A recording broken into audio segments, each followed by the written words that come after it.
Hey dude, welcome back to the channel. I'm glad to see you here.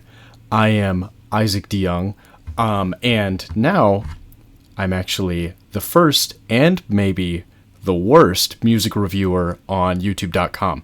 Now, I've never talked about music on here before, except in small bits and pieces on my vlogs, but never a dedicated video to it. So this is new territory for me. I made this video last night, and the audio editing was so bad. There was some issue with the sound sync that made me just echo the whole time, and so hopefully that doesn't happen again, or I'm gonna totally lose it. So if you're in an alternate universe where that video came out and I just released it as is, just imagine like this video, but I sound awful the whole time. Today we are talking about Cutouts by The Smile.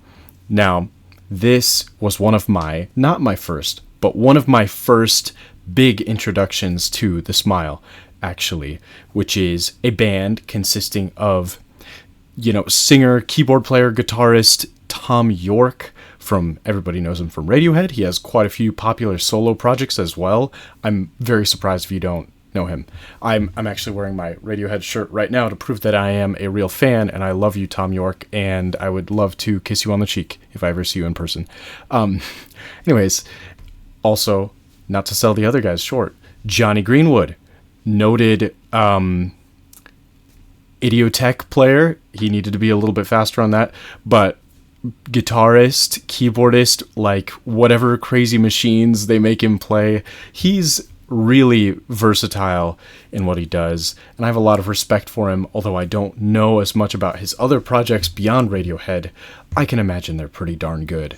So we've got them, and then we've got Tom Skinner, who I believe was a part of a smaller band before he joined The Smile, but he brings forward such a nice set of drumming skills on this. He has a very folk jazzy flow on a lot of these songs that we'll talk about. We'll get into it, but he is not the metronome type that Phil was on Radiohead. Not at all.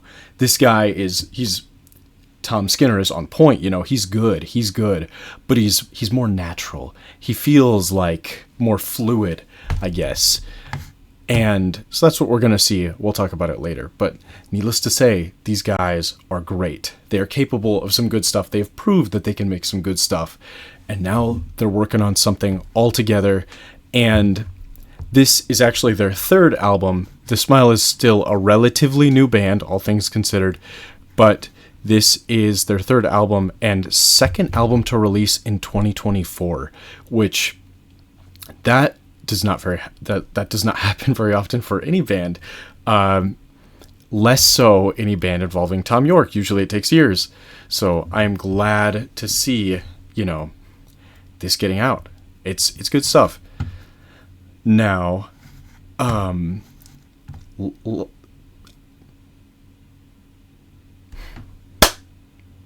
focus. No more stuttering, you. Focus in on me.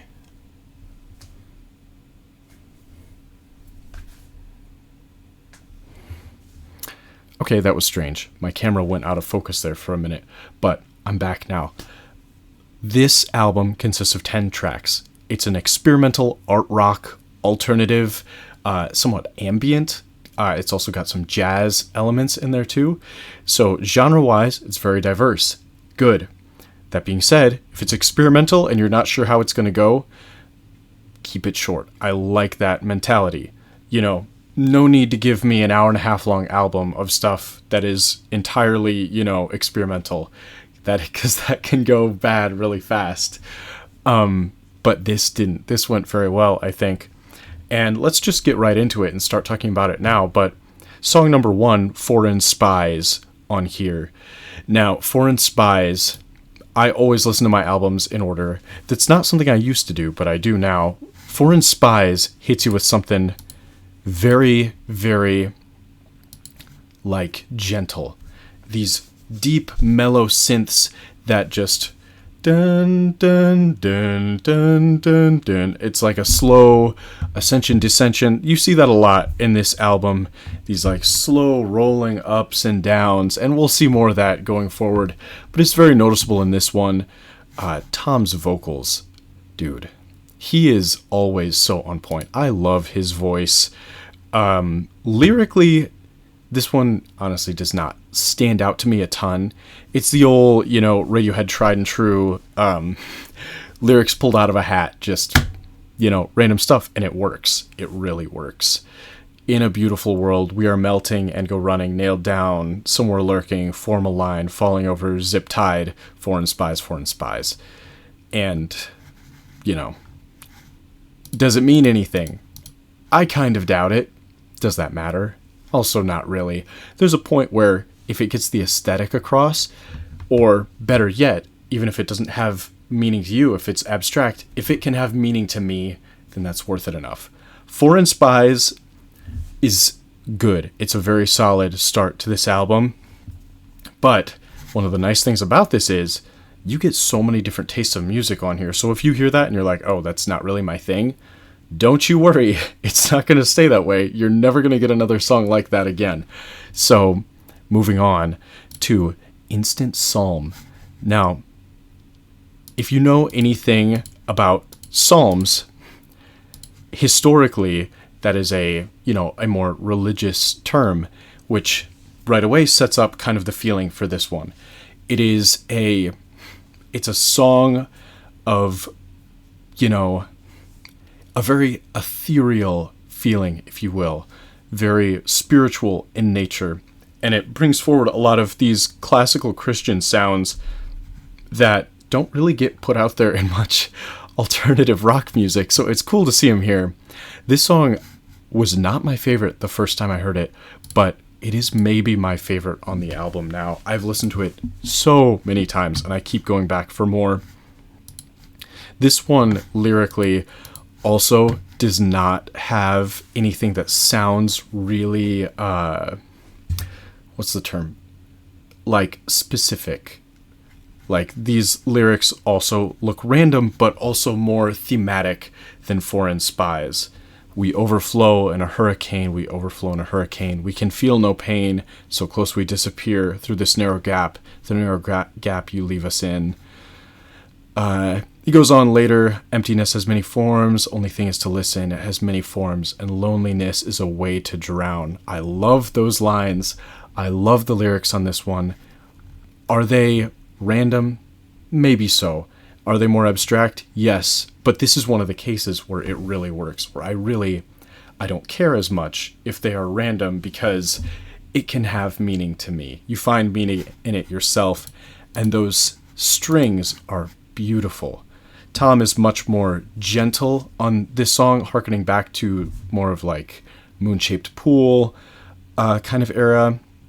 Maybe a couple tracks on In Rainbows, Faust Arp, a little bit reminiscent of that in my opinion. But it's beautiful all the way through. I have the songs pulled up here so I can listen to little segments while I talk about them.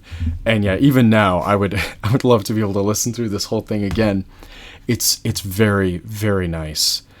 Now, this third song is one that has gained a lot of popularity pretty fast. It was one of Zero Sum, song number 3 on the album. I believe was released as one of their singles. I was not following the band super closely, so I didn't listen to the singles before the album came out. I listened to the album like a day or two after release. And Zero Sum is a fascinating piece on here. It's got these crazy, fast, snappy little, like... Dude, I don't even know how to describe that. I'm assuming that's Johnny playing the guitar on this one, but it's like this. It's like it itches like a part of my brain, almost. This one is very punchy too, like in your face. It's very groovy. Definitely, maybe the most danceable song on this album. Most Tom York projects are not. That's not really something that goes together. Tom York and dancing, unless it's him on stage or him in a music video, because I love seeing him dance there. But you catch my drift. This one is groovy. This is one that you would want to play like at a party or something. It might weird people out because it's still not a, it's an acquired taste, I think. It was for me, at least. I was not on this right away. It took me a couple times to get into it. Lyrically, it is quite abstract again. And we're seeing a bit of a theme here. Zero sum, moot point, cutout trying to fill the void. There's the album title shout out. Yeah, let's see. I really like the pre-chorus. Thinking all the ways the system will provide. Windows 95, Windows 95. That gets stuck in my head all the time. Even before I liked this song, that little bit. And the chorus, so overconfident, confident. It is so catchy. That's another red flag, red flag. Vocally, Tom is, he brings a lot of variety no matter the song. Like, every different song in here, he is sung in a different style, and it works so well. You get so many lyricists, or not lyricists, vocalists these days, that just sing in one style, and that's kind of it. Even a lot of bands I love, that's not even necessarily a bad thing. That's just the way a lot of bands work. Not here. Not with Tom. Not with Tom. And I like that. Colors fly. Let's delve into this one a little bit. Quite a bit moodier right off. The drums are very audible in this one, maybe a bit more than the others. This is the first one on this album where I was like, oh, wow. All right, Tom Skinner's good. He's really good. You hear he's got this rhythmic flow. He's not tied down by the rest of the band. It's like he follows with them. Whereas Phil in Radiohead is like, he's the backbone. He's the metronome and everybody follows him. This feels more jazzy. Like all these guys are working together. And you really feel it, they move together, they flow together. And in this song, you've got these rolling guitar themes and the drums and Tom's eerie vocals. It brings up a very specific picture in my mind. I'm sure I'm not alone in this, but I get a lot of like nature imagery when I listen to Tom York projects specifically. And in this one, I imagine these wide open areas like rolling desert dunes and dark blue skies, and that's where I see like the two moons painting for the cover art of this album. I envision that here, like giant open dunes and those moons in the sky, just beautiful. This one lyrically also stood out to me quite a bit more than the others. It seems a bit more intentional almost. You can change your mind, let your colors fly and start lashing out. You can change your mind, I won't be surprised. It's very reminiscent of knowing somebody and how they are on the inside and you just want them to let go. You're like, I'm tired of you faking. I'm tired of you pretending like this anymore. Just let it all out. It's very accusatory. The singer seems to be, pointing a finger at the person they're singing to. Let your colors fly. Lyrically, it's very short. It's much more of a instrumental.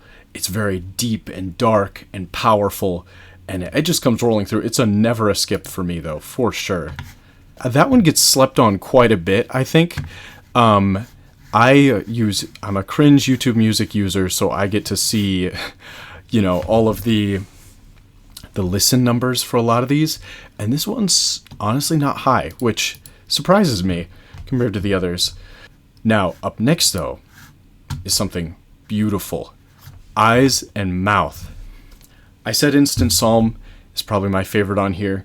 The one maybe exception is Eyes and Mouth. Eyes and Mouth might be one of my favorite songs of the year. Now, Instant Psalm is up there too, but Eyes and Mouth is just so catchy to me. It is so like jazzy. You get all these different layered instrumentals. Right away, you've got these powerful bouncy drums, and then you've got this like ascending and descending guitar, and then the piano comes in. Oh, wow. And then Tom on top of that, giving one of his strongest vocal performances ever, in my opinion. He sings so good on this song. Specifically, let me pull up the lyrics. Just a shadow of light In my dark. That line, when he sings that, I get chills every time without fail.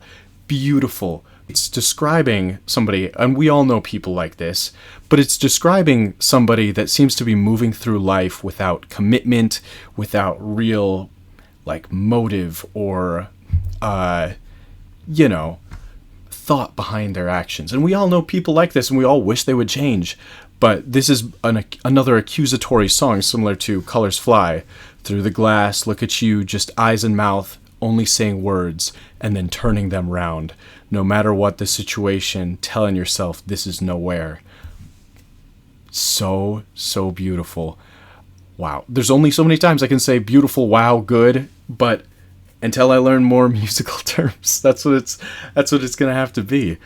Always changing the definition, always passing through, no one to worry about, and nowhere to be, just a shadow of light in my dark, someone I knew so well before. That sticks with me, and that will stick with me for a very long time, I think. That is good writing. I don't even care if this was another abstract put together song. This is beautiful writing. Beautiful instrumentation, and the progression throughout this, the layering. There's only so many times I can say these songs are good. Eyes and Mouth, if you get one thing from this video, just go give it a listen.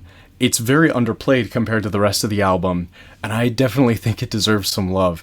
And I'm glad I had a lot to good to say, because, like I said before, Don't Get Me Started, track number 6 on here, in my opinion, really drops. So Eyes and Mouth, you start up like way up here. You've ramped up in quality all the way up to Eyes and Mouth, and then it just like whoosh, shoots down in quality on Don't Get Me Started, which is the worst and also the longest song in this whole album. Maybe that's a hot take.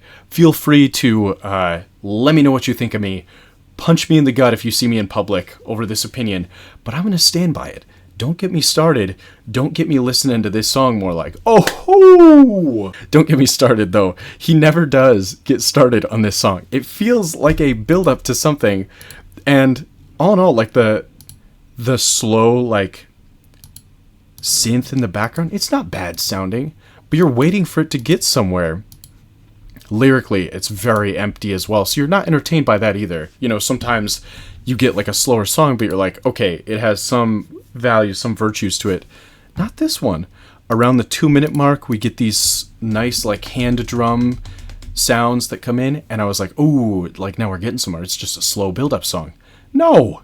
The drums leave. The drums leave later on, and it goes back to nothing. Just such an empty experience for me. I really could have done without this one. I won't rant on for too long. If you really like Don't Get Me Started, then don't let me spoil that for you, I guess, but I really cannot stand it. Tiptoe is song number 7, and this is another one I could really, take it or leave it. It sounds fine. It sounds kind of nice. It's another slow burn song. It's much shorter. It's like almost half the length of Don't Get Me Started. And it's quiet. It's airy. Neither of these, Don't Get Me Started, is bad. I think Tiptoe just is very light and empty. It's fine.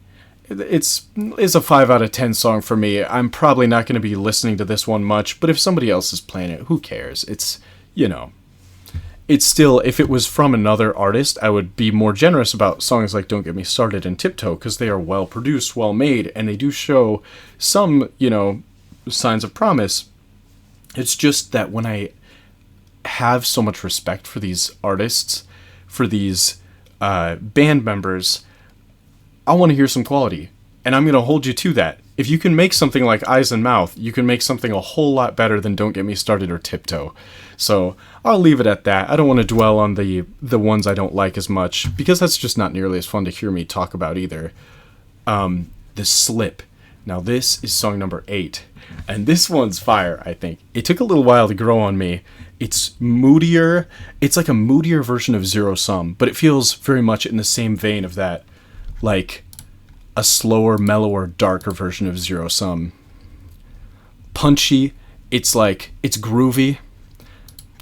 It's a little quiet. I wish the hits in this song would hit a little bit harder. The guitar comes in later around like 145 and you're like, oh yeah, that is nice. I wish it would crescendo. I wish there was a bit more progression, but it's still a good song. It's still one that I don't skip. It's still one I enjoy when I hear it come on. So yeah, just not a lot to say about that one. Pretty long too. A lot of the songs on here are a lot longer than on a typical album, usually past the 4-minute mark for almost all of these except one or two. Yeah, 2 songs. So, like, they gotta be good is the other thing I'm saying. When your songs are, almost double the length of any typical single released. I don't know, what's the typical song length? Like 2 minutes, 50 seconds, 3 minutes? Okay, so maybe not double, but there's still a good chunk longer than your average song. So they have to be good, is what I'm saying. Don't Get Me Started wouldn't be so bad if it was 1:30, but it's 6 minutes long, which is, oh wow. But the Slip, 4 minutes and 30 seconds of this groovy, quiet, punchy experience. I keep using a lot of the same words, I'm sorry. But it's good. It's good. Definitely worth listening to. Now, song number 8, No Words. It comes in with, I believe that steel drums, it sounds like. Very, very nice at first. Very atmospheric. This one sounds to me like a soundtrack song or something. And it's well played, well executed.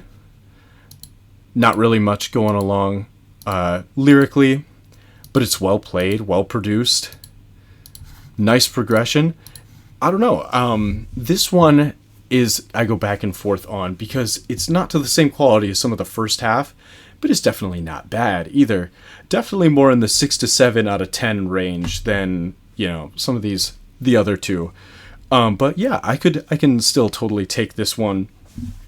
Very much like if I'm exploring this is weirdly specific, an Aztec temple. If I'm exploring like an ancient Aztec temple in the jungle or something, No Words would be a good song to play for that. Or for a scene like that in a movie.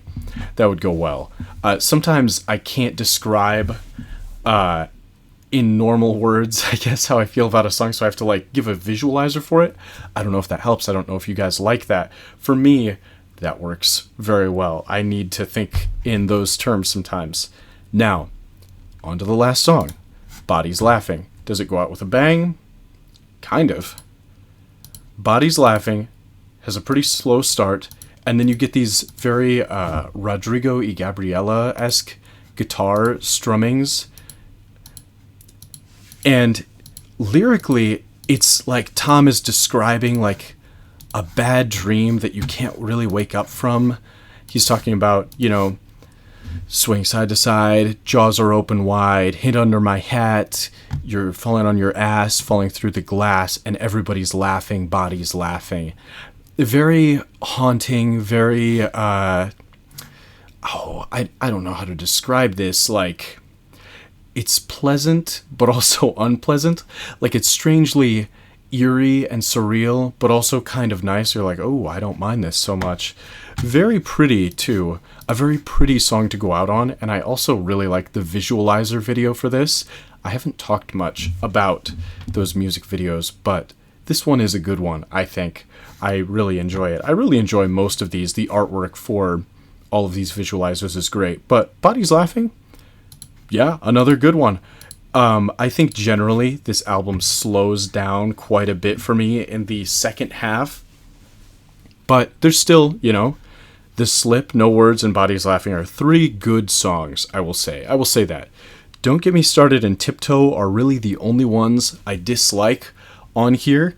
And the other ones, the first 5 songs, I think are so good that it makes up for a lot. Those carry a lot of force. I just wish that maybe in the song selection stage, they were a bit more critical, a bit more careful. I don't know if they just had these songs in store for quite a while. Some of these were recorded live, I believe, and a lot of these were recorded, well, this whole album was recorded in the same studio session as their earlier 2024 release, Wall of Eyes. I think that was that one. Yes. So, maybe they just had some of these and they were maybe, I don't want to say like B-sides, but some of them sound like it. It definitely is not quite as good as Wall of Eyes, in my opinion, but this album is still really solid and still totally worth a listen. I give it a solid 8 out of 10, because 8 of the 10 songs I enjoyed, and even for the last 3, which I still think are good but aren't like nearly as amazing, the first 5 are so incredible to me that they make up for so much, so much. And like I said, Don't Get Me Started and Tiptoe, those songs wouldn't be nearly as bad coming from another artist. I just know what to expect from these guys. I'm going to have to hold them to some quality. When I can listen through, like, I don't want to keep comparing them to Radiohead because they're not. They're different. But on other Thom Yorke projects like Radiohead, like if I listen to a Moon-Shaped Pool, that's a no-skip album. Every single song on there is good. In Rainbows, every single song is good. Kid A, every single song is good. So when I have that much goodwill towards somebody, that makes their good songs, I'm more favorable to them. But when they release something I don't like, I have to be more critical too, because I know how capable they are. So all in all, great album. Do you agree? I hope so. I've seen a lot of positivity for this stuff online. Honestly, I just wish some of these songs like Eyes and Mouth and Instant Psalm got some more play, because those two, to me, are easily the best on here. Such a wide variety of genres are captured through this, and such a wide range of instruments and different editing, audio editing, and production is used. It's just great. Totally worth a listen. And with experimental art rock stuff like this, it's totally worth it, because you never know. You never know what you're going to like or dislike. I know that can be said for any type of music, but specifically with artists like The Smile, you just have to give it a listen to see. And this is one of those cases. So for sure, go check it out. If you want, tell me what you think in the comments, because I love to hear from you guys. I don't get very many comments. I'm still a nothing channel. So if I get engagement on this, that would make my day. I would love to hear from you all. I pray you all are doing well. God bless you all. Have a great night. And let me know what I should review next, because I like talking about music so much. I was thinking about reviewing Black Country New Road's album Ants From Up There. It's not new, but it's new to me, and I really like that one. Tyler, the Creator's Chromacopia I just listened to. That's not one of my typical genres, but I also enjoyed that. Yoshimi Battles Pink Robots. I just listened to that album. That was my first Flaming Lips experience, and I loved that as well. There's so much alternative indie and art rock music that I've heard and I love, and there's so much that I haven't heard yet. So if you have recommendations as well, throw them out there, dude. I love to hear it. Now, I will catch you guys later. I hope you all are doing well, like I said. Have a great night, guys. I've rambled on long enough. See you in the next one, hopefully sooner than the last. Bye-bye.